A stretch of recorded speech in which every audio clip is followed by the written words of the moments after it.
Goeiemôre, dit is Dinsdag die 21ste April. Vanoggend lees ons saam Matteus 6 vers 10. Vers 9 begin met ons Vader wat in die hemel is.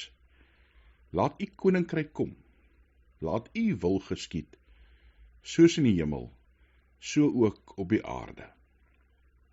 As ons vir die Here bid, laat u koninkryk kom en laat u wil geskied, dan erken ons dat God nommer 1 in ons lewens is. Erken ons dat ons totaal afhanklik is van hom en dat ons dit wil doen wat hy wil hê. Dit is nie omdat ons bang is vir God nie. Dit is nie omdat ons 'n prys probeer verdien of wen nie. Dit is omdat ons vir God lief is. Dit is soos wanneer jy jou meisie se tas wil dra as jy nog op skool is en terug moet hardloop vir jou eie klas, selfs laat kom.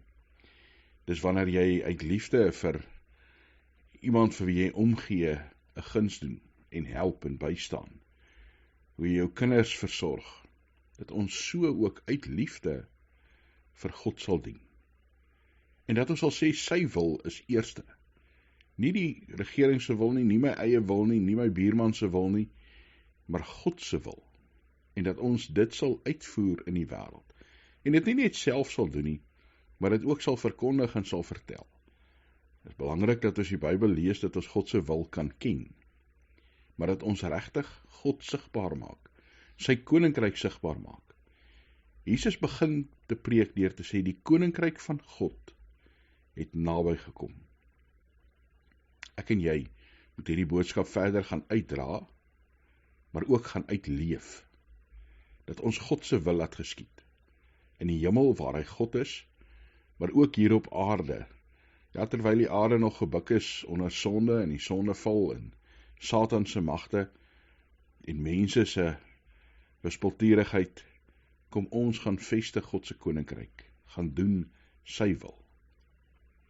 Hemelse Vader, U is die Almagtige, die skepper van hemel en aarde. U het 'n wil en 'n plan vir die wêreld, vir ons as mense, vir elkeen van ons, vir my.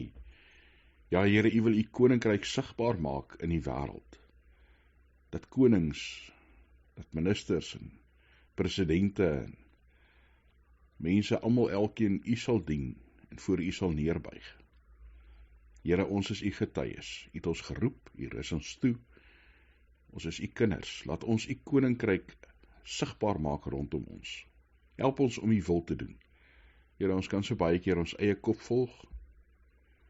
Maak ons nuwe mense deur die Gees, wat doen en leef en sê dit wat U wil hê ons moet doen. Dankie Here dat ons weet, in hierdie werk wat ons vir U doen, is U die een wat vir ons voorsien. U die een wat ons vashou, ons genees, ons dra. In Jesus Christus se naam. Amen.